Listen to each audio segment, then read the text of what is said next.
એક તરફ દિવાળીનો તહેવાર ઉજવાઈ રહ્યો હતો, ફટાકડાઓની આતિશબાજી થઈ રહી હતી। સમગ્ર ગુજરાત દિવાળી અને નવા વર્ષની હર્ષોલ્લાસભેર ઉજવણી કરી રહ્યો હતો અને બીજી બાજુ અનેકો ઘરોમાં માતમ છવાઈ ગયો હતો, કારણ કે ગુજરાત રક્તરંજિત બની ગયું હતું।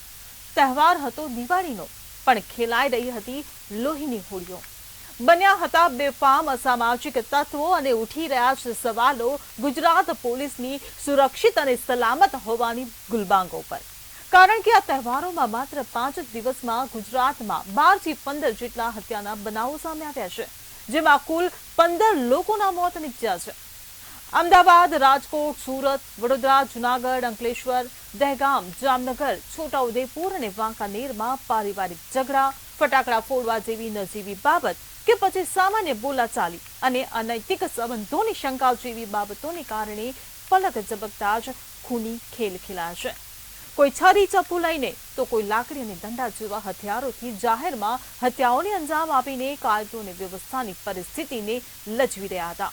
આ તમામ ઘટનાઓથી તો એવું લાગી રહ્યું છે કે જાણે પોલીસનો તો હવે કોઈને ડર જ રહ્યો નથી અને અવારનવાર જે આપણી ગુજરાત પોલીસ કે રાજ્ય સરકાર જે સલામત ગુજરાત, સુરક્ષિત ગુજરાતના જે દાવા કરી રહી છે તેના લીરા ઉડી રહ્યા છે। ત્યારે પૂછીશું સવાલો રાજ્ય સરકાર અને ગુજરાત પોલીસને, અને બની છે જે લોહિયાળ દિવાળી તેની પર જ કરીશું આજનો સીધો સંવાદ।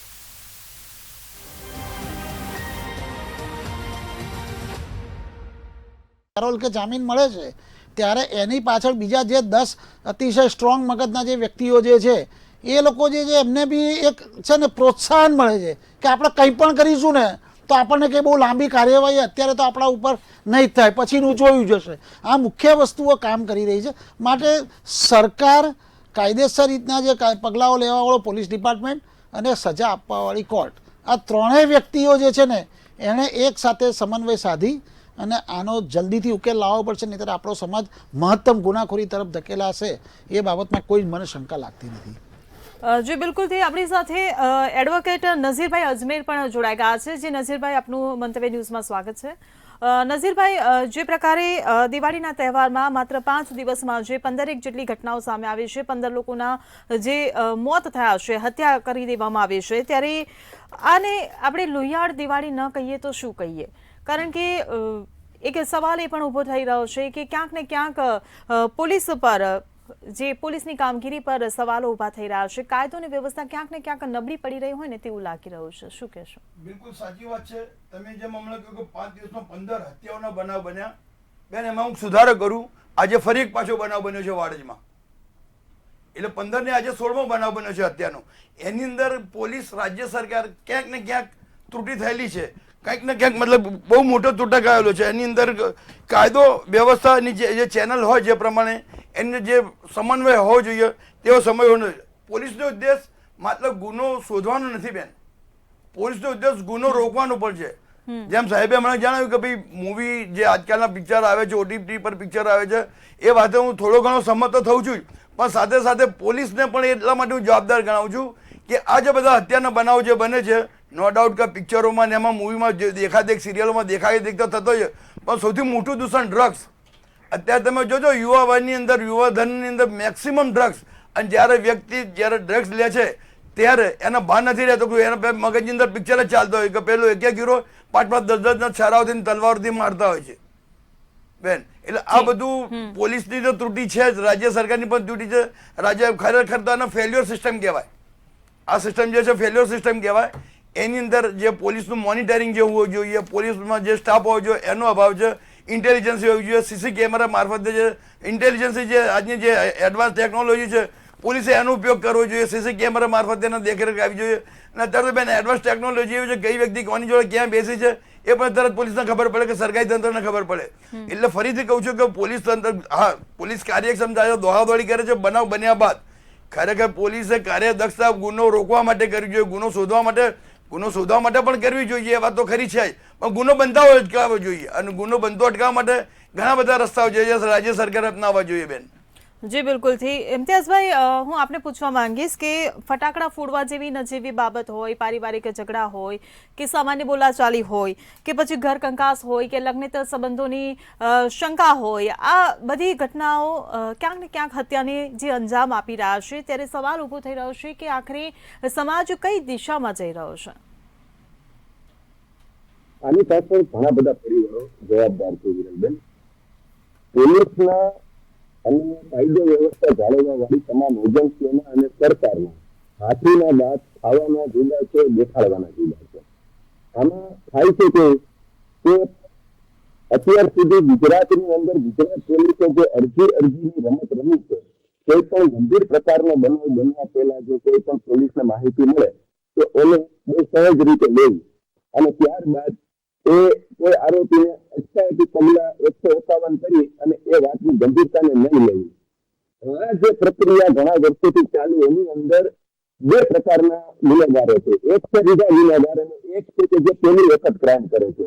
પહેલી વખત જે ક્રાઇમ કરે છે એના હું ભાઈની, મારા સાચી મિત્રની વાત સાથે બિલકુલ સહમત છું. જે પેનલિસ્ટે પહેલા વાત કરી કે અત્યારે વેબ સિરીઝ, સોશિયલ મીડિયા આ એટલું બધું યુવાનોના મગજને વિકૃત કરી નાખ્યું છે કે એમને હત્યા જેવો બનાવ ગંભીરતા એની બિલકુલ નથી કે આનું પરિણામ શું આવશે, કેટલા લોકોનો માળો, કેટલા પરિવારોનો વિખાઈ જશે, આ એક વ્યક્તિની ગેરહાજરીથી કેટલી જિંદગીઓ બરબાદ થઈ જશે, આવી કોઈ બાબતને વિચારતા નથી. એનું કારણ કે જે મોટા ભાગના આ પ્રકારના અત્યારે જે નવ શીખ્યા લોકો જે ક્રાઇમ તરફ વળ્યા છે એ પૂરતી ઊંઘ લેતા નથી, સોશિયલ મીડિયાની અંદર પોતાનો સમય પસાર કરે છે.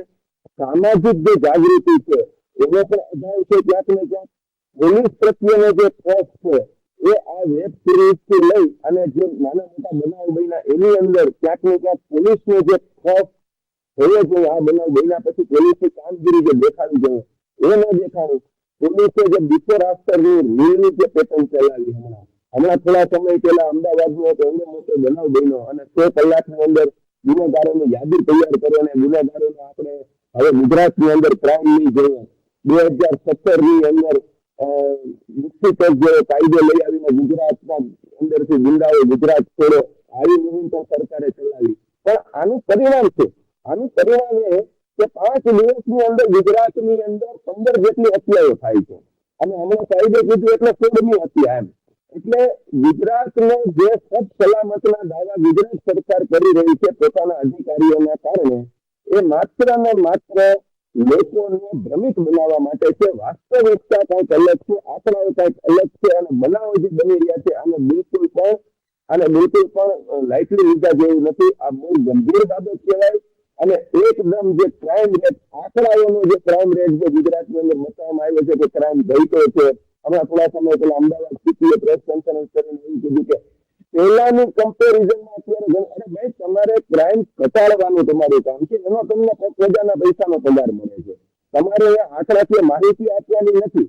એટલે ક્યાંક ને ક્યાંક આની અંદર પોલીસની જે ભૂલી નીતિ રહી છે, અધિકારીઓની જે ગુનેગારો પ્રત્યેની જે વહાલા દેવલાની નીતિ રહી છે, આ એક જવાબદાર છે બીજા ગુનેગારોને ક્રાઇમ કરવા માટે પ્રેરિત કરવા માટે. અને જે નવ શીખ્યા લોકો છે એમાં જે વડીલો પ્રત્યેનું આદરમાન સન્માન અત્યાર સુધી આપણા સમાજમાં ઘરની અંદર હતું એ ક્યાંક ને ક્યાંક હવે જાતું જાય છે. સમય બદલાનો છે. સોશિયલ મીડિયા અને વેબ સિરીઝનો ટાઈમ આવ્યો એના કારણે વેબ સિરીઝની અંદર આ નવા ક્રાઇમ કઈ રીતે થવા એને જે પ્રોત્સાહન આપવામાં આવ્યું, એ જે એની અંદર બતાવવામાં જે આવ્યા છે એ વિઝ્યુઅલ, એના કારણે આજનો જે યુવાન છે એને બહુ સામાન્ય બાબત, જમવા બરોબરની બાબત ગણે છે કે કોઈની હત્યા કરવી. આ બનાવ વધવાનું પાછળનું કારણ એકમાત્ર આ છે. જી બિલકુલ છે દેવાંગભાઈ, હું આપને પૂછવા માંગીશ કે પોલીસ પાસે એક પાવર હોય છે, કોઈ પણ પરિસ્થિતિ જ્યારે દોડાય છે, વાતાવરણ દોડાતું હોય, ક્રાઇમ થતો હોય તો એને રોકવાની, એને અટકાવવાની. પરંતુ હવે જાણે ચિત્ર બદલાઈ રહ્યું હોય ને એવું લાગી રહ્યું છે. અસામાજિક તત્વો પાસે આ પાવર આવી ગયો છે અને કાયદાના જાહેરમાં એ લોકો ધજાગરા ઉડાવી રહ્યા છે. તો એવું નથી લાગતું કે હવે રાજ્ય સરકારે કે જે સલામત ગુજરાત અને સુરક્ષિત ગુજરાતની જે ગુલબાંગો ફૂંકતા હતા તે હવે બંધ કરી દેવું જોઈએ? જુઓ, જે ગુનેગારો જે છે એ લોકો તો કાયદાના હાથમાં લેતા ગભરાતા નથી, એ વસ્તુ તો હકીકત જ છે. પણ એ લોકો પાછું એને વધારી ચડાવીને એની ખબર, સોશિયલ મીડિયા જે છે એનો ભરપૂર પ્રચાર થાય છે એના ઉપર અને એનાથી યુવાનો જે છે ને એમણે ખરેખર જે બચવું જોઈએ ને એની જગ્યાએ એ લોકો તો એને પ્રેરણાદાયી ગણે છે એમ. અને મુખ્ય વસ્તુ મેં શું કીધી કે તમે જે પોલીસની વાત કરો, પોલીસ જે એક્શનમાં ક્યારે આવે છે? ગુનો બની ગયા પછી. એટલે સરે જે કીધું ને કે પોલીસની જવાબદારી માત્ર ગુનો બની ગયા પછીની કાર્યવાહી કરવાની નથી, પણ ગુનો બનતો અટકાવવો જે છે ને એની કાર્યવાહી જે છે ને એ માત્ર એકલી પોલીસની જ નહીં, રાજ્ય સરકારની પણ છે. અને એના માટે જ હું કહું છું આજે. અને અચ્છા, બીજી વસ્તુ છે, લોકોના ખોરાક બી તમે જો, પહેલાં આપણે દાળ ભાત રોટલી શાક ખાતા હતા, અત્યારે છે ને એટલું બધું અતિશય ઉગ્રતાવાળો ખોરાક ને બધું છે, પીઝા પાસ્તા બધું જે છે ને એ બધું ફાસ્ટ ફૂડ ખાઈ અને એકચ્યુઅલી એ વસ્તુઓ જે છે ને એમના મગજ ઉપર અતિશય ખરાબ અસર કરે છે. એટલે ડૉક્ટર પ્રશાંત ભીમાણી જે છે ફેમસ સાયકોલોજિસ્ટ, એણે આ બાબત માટે અને આ બાબતને લઈને અનેકવાર ચેતવણી આપી છે. પણ મા બાપ બી સાચા, મા બાપને પાછો પોતાના સોશિયલ મીડિયા જે છે એમાંથી બહાર આવવાનો સમય નથી મળતો, એટલે એ સંતાનો પ્રત્યે પણ દુર્લક્ષ સેવે છે. હજે 18થી 20 વર્ષની જે નવી પેઢી તૈયાર થઈ છે ને એમનામાં 90% કેસમાં એવું છે, નેશનલ ક્રાઇમ બ્યુરોનો જે રેકોર્ડ છે ને એ એવું ચોખ્ખું કહે છે કે ગુજરાતની અંદર ગુનાઓની માત્રામાં વધારો જે રેગ્યુલર હોય ને એના કરતાં 5 ગણો વધારે છે. નેશનલ ક્રાઇમ બ્યુરો એટલે કે રાષ્ટ્રીય લેવલ પર એનો એક બ્યુરો હોય છે, એનું છે ને એ બી ભાજપની સરકાર જે ઉપર એવું છે. એટલે સરકારે પોતાની રીતના તો એ પગલાં લેવા જ જોઈએ, પણ એલર્ટ બી રહેવું જોઈએ. અને પબ્લિકને ગુનાઓમાંથી આજે લોકોનું મગજ કેવું થઈ ગયું, એ ફટાકડા ફોડતા કંઈ ઝઘડો થયો ખૂન કરી નાખ્યું, કંઈક નાની વસ્તુ થઈ ખૂન કરી નાખ્યું. અરે ભાઈ, આ કેવી વસ્તુ છે? પહેલાં બી ફટાકડા ફોડતા ઝઘડા થતા હતા, પણ એ ફટાકડા એક સમય પૂરતા મર્યાદિત હતા, અત્યારે ખૂનામરકી સુધી પહોંચી ગયા છે.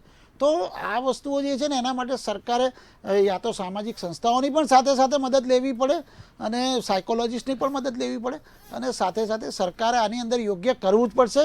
નહીંતર કદાચ એવો સમય આવશે, તમે જ વિચારો કે નેશનલ ક્રાઇમ બ્યુરોમાં એમ લખાયું હોય કે ગુજરાતની અંદર ગુનાખોરી આટલી વધવી જોઈએ, એના કરતાં જો 5 ગણી વધે છે, બંને જગ્યાએ ભાજપની સરકાર છે, એટલે કે એમાં મારે કંઈ બોલવાનું છે જ નહીં, 5 કે 7 ગણી જો નેશનલ ક્રાઇમ બ્યુરોના રેકોર્ડ પ્રમાણે ગુનાખોરી વધતી હોય તો પછી એ ચિંતાનો વિષય નહીં, ખરેખર તો સાવધાન થઈ જવાનો વિષય છે. અને પોલીસ ડિપાર્ટમેન્ટ જે છે એણે પણ પોતાની રીતના યોગ્ય કાર્યવાહી કરવી જોઈએ, અને ગૃહ મંત્રાલય તથા કોર્ટે પણ આના સંજ્ઞાનો વારંવાર લેતા જ લેવા પડશે, ઇવન ત્યાં સુધી કે કોર્ટે પોતે પણ સુઓ મોટો કરી અને સંજ્ઞાન લેવું પડશે. નહીંતર તો પછી ભગવાન બચાવશે આપણને લોકોને અથવા તો આવનારી નવી પેઢીને. જી બિલકુલથી નઝીરભાઈ, હું આપને પૂછવા માંગીશ કે અસામાજિક તત્વો આવી રીતે બેફામ બનીને હથિયારો લઈને જે જાહેરમાં ઉતરી રહ્યા છે, જાહેર માર્ગો પર, અને હત્યાને જે અંજામ આપી રહ્યા છે, ત્યારે આ બધી પરિસ્થિતિને જોતા શું લાગી રહ્યું છે કે હવે કેવા પ્રકારની કડક કાર્યવાહી થવી જોઈએ, એવા કેવા કડક કાયદા બનાવવા જોઈએ કે જેના કારણે આ સામાજિક પરિસ્થિતિમાં સુધારો આવે? સૌ પ્રથમ તો બેન, પોલીસ ખાતાએ રાજકીય દખલથી પોલીસ ખાતાએ એકબીજાથી દૂર રહેવું જોઈએ. પોલીસે સ્વતંત્ર રીતને વર્તવા જોઈએ. દરેક ઠેકાણે દરેક વિસ્તારની અંદર જે રાજકીય પરિબળ હોય એનો હાથ જે હોય તો પોલીસ તંત્ર જે સમજો કે જે પક્ષનો એમએલએ કે જે પક્ષનો એના હાથ હોય એ પક્ષની તરફેણમાં કામ કરી એને પોલીસે ભૂલી જવું જોઈએ. એના સારી પોસ્ટિંગ માટે પોલીસ જે રાજકીય નેતા કે એ પ્રમાણે કાર્યવાહી કરતા હોય છે, એના બદલે પોલીસને સ્વતંત્ર રીતે વર્તન કરવું જોઈએ. તેમજ પોલીસની બીટ જવાબદારી નક્કી કરવી જોઈએ. ઇન્ટેલિજન્સ જે દાખલા તરીકે જે એરિયાનો એસપી હોય, જે એરિયાનો કમિશનર હોય, જે એરિયાનો એસીપી હોય કે પીઆઈ હોય કે પી ચોકી વિસ્તારનો પીએસઆઈ હોય, દરેકની જવાબદારી નક્કી કરવી જોઈએ. દાખલા તરીકે સમજો કે એસપી હોય, એના વિસ્તારની અંદર 8-10 પોલીસ ખાતા આવતા હોય તો એસપીની પોતાની પહેલી જવાબદારી રહેશે કે ભાઈ એના પોલીસ સ્ટેશન વિસ્તારમાં કોઈ પણ ગુનો બને તો પહેલી જવાબદારી એની રહેશે. એના નીચે રહેશે તો એને એસીપીને કે એના હાથના તાબાના અધિકારીઓને બોલાને કહેવાય કે ભાઈ સ્ટ્રિક્ટલી કામ કરવાનું, રાજકીય પરિબળનો હાથો નથી બનવાનું. એ રીતે એસીપી અને તાબાના જે પીઆઈ હશે એ લોકોને કહેશે કે તમે કોઈ રાજકીય હાથા ના બનતા, જે બી નિષ્પક્ષ રીતે કામ કરજો. પછી પીએસઆઈ અને ચોકી આ પ્રમાણે જ્યારે પોલીસને સ્વતંત્ર રીતે સોંપવામાં આવશે કે તમે સ્વતંત્ર રીતે કાર્યવાહી, કોઈ પક્ષાપક્ષીમાં પડવાનું નથી, કોઈ વ્યક્તિ કે નાતજાત જોવાની નથી, અને ગુનો કોઈ પણ રીતે ડામી દેવાનો છે, અને કોઈ પણ ગુનેગારને કડકમાં કડક સજા થાય એ રીતની કાર્યવાહી કરવી જોઈએ. સાથે સાથે પોલીસ ઇન્ટેલિજન્સી પણ થોડીક વાપરવી પડશે. જે લેટેસ્ટ ટેકનોલોજી છે એ પોલીસને અપનાવવી પડશે, અને પેટ્રોલિંગ વધારવું પડશે. પોલીસ ખાતામાં, તલાટીમાં, આ બધામાં જે મતલબ સમજો કે સ્ટાફની ઘણી બધી અછત છે, એટલે પોલીસ ખાતાનો યોગ્ય રીતની ભરતી પણ કરવી જોઈએ. અને પોલીસ જ્યારે નિષ્પક્ષ રીતે જ્યારે કામ કરશે, હમણાં સુરતનો તાજેતરનો બનાવ બન્યો, જ્યારે મીડિયા મીડિયાની અંદર જ્યારે ચર્ચા ચગ્યો કે બિલ્ડરનો દીકરો જે હતો જે પોલીસવાળા સાથે ઝપાઝપી કરી, પહેલાં તો એને જવા દીધું, પણ જ્યારે મીડિયાની અંદર જ્યારે યોગ્ય ઉપયોગ થયો કે હવે એવું માનું છું, પછી પોલીસ એનું રિકન્સ્ટ્રક્શન ને બધું કરે છે અને રિકન્સ્ટ્રક્શનના બહાના નીચે જે પણ કાર્યવાહી પોલીસે કરી છે, પણ પોલીસે માત્ર એક જ રીતે નૈતિકતાથી ધ્યાન કરે અને કામકાજ કરે અને દરેક ગુનેગારને કડક હાથે દાબી દે તો ગુનાખોરી અટકી જાય બેન. જી બિલકુલથી દેવાંગભાઈ, જે પ્રમાણે જે વાતો હવે થઈ રહી છે, જે ચર્ચા ઉઠી છે કે પોલીસની નિષ્ક્રિયતા અહીંયા ક્યાંક ને ક્યાંક દેખાઈ રહી છે.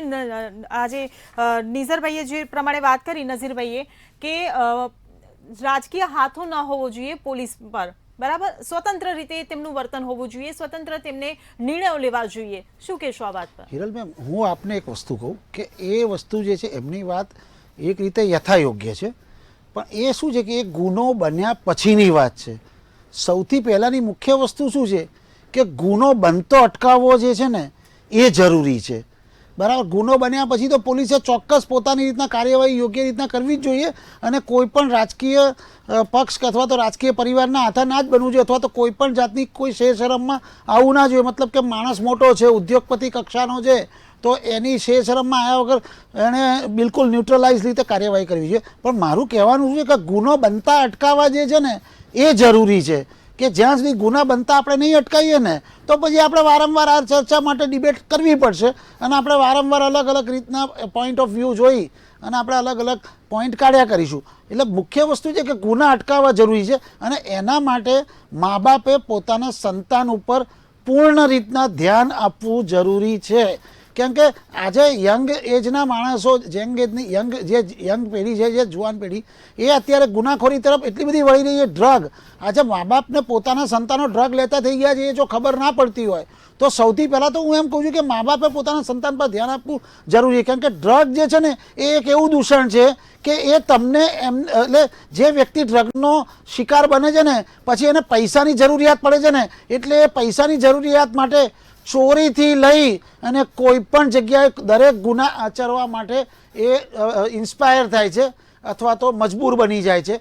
એટલે સૌથી પહેલાં મા બાપે જે છે ને એ પોતાના સંતાનો, કંઈ એવું હોતું જ નથી કે મા બાપ પૈસા કમાવાની લાઈનમાં કે રોજીરોટી કમાવાની લાઈનમાં પોતાના સાંજના 7 વાગે કે 8 વાગે દરેક મા બાપ પોતે ઘરે પહોંચી જતા હોય છે અને ત્યારબાદ એ સંતાનોનો દિવસનો રિપોર્ટ લેવો જરૂરી છે અને એ સંતાનો કોઈ પણ જગ્યાએ આડાઅવળા રસ્તે જતા નથી. એમના મિત્રો કોણ છે, એ મિત્રો સારા છે, ખરાબ છે, કેવા છે, કેવા નહીં, એ પ્રમાણે કરી અને એમણે પોતાના સંતાનોનું ધ્યાન રાખવું જરૂરી છે. કેમ કે ગુનાખોરી અટકાવવી જરૂરી છે. ગુનો બન્યા પછી પોલીસ ડિપાર્ટમેન્ટ ન્યુટ્રલાઇઝલી કામ નથી કરતું, એ જગજાહેર વાત છે, એમાં કંઈ બહુ મોટી વસ્તુ નથી અને ચોક્કસ કરવું જ જોઈએ. હું સરની એ વાત જોડે સમજ છું, પણ ગુનો અટકશે ને તો સમાજમાં ગુનાખોરી અટકશે, સમાજમાં ગુનાખોરી અટકશે ને તો નવી પેઢી જે આવતી હશે ને એ એનાથી ઇન્સ્પાયર નહીં થાય અથવા તો એનાથી પ્રેરિત નહીં થાય. અન્યથા શું થશે, ગુનો બનશે, પોલીસ ડિપાર્ટમેન્ટ કરશે તો બી કોર્ટ એને જામીન આપી દેશે, તો નવી પેઢી શું પ્રેરિત થશે કે ભાઈ આને તો જામીન બી મળી ગયા આટલો મોટો ગુનો કરે તો બી, કે આને તો પેરોલ બી મળી ગયા આટલો મોટો ગુનો કરે તો બી.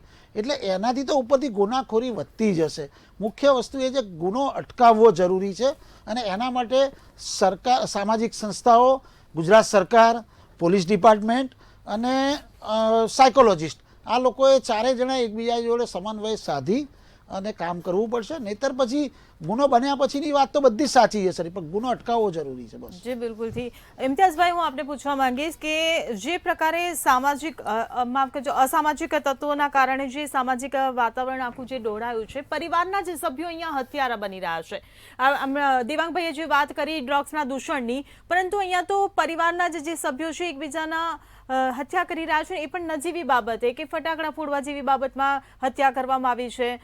સામાન્ય બોલાચાલીમાં દીકરો ઘરમાં કમાતો નહોતો અને એના કારણે ઘરમાં ઝઘડો થયો અને પોતાના જ બાપની હત્યા કરી દીધી. એટલે આ જે એક સામાજિક પરિસ્થિતિ જે છે, જે વણસી રહી છે, એની પર પણ એક સવાલ ઊભો થઈ રહ્યો છે. અને જે દેવાંગભાઈએ વાત કરી કે ગુનાખોરી પહેલાં તો અટકાવવી જોઈએ, એક સામાજિક કાર્યકર્તા તરીકે તમે શું અપેક્ષા રાખો છો સરકાર પાસે કે સામાજિક સંસ્થાઓ પાસે? કેવા પ્રકારની કાર્યવાહી, કેવા પ્રકારના પગલાં લેવા જોઈએ આ ગુનાખોરીને અટકાવવા માટે?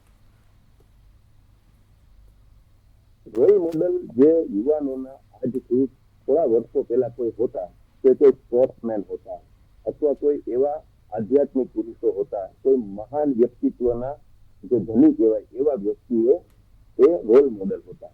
અત્યારે થોડા સમયથી આ રોલ મોડલ થઈ રહ્યા છે. એ રોલ મોડલ કોણ થયા છે? યંગસ્ટરો થયા છે. એ રોલ મોડલ કોણ થયા છે? આ સોશિયલ મીડિયાના જમાનાની અંદર એ વેબ સિરીઝના અથવા તો એ પ્રકારના કેરેક્ટરો થયા છે.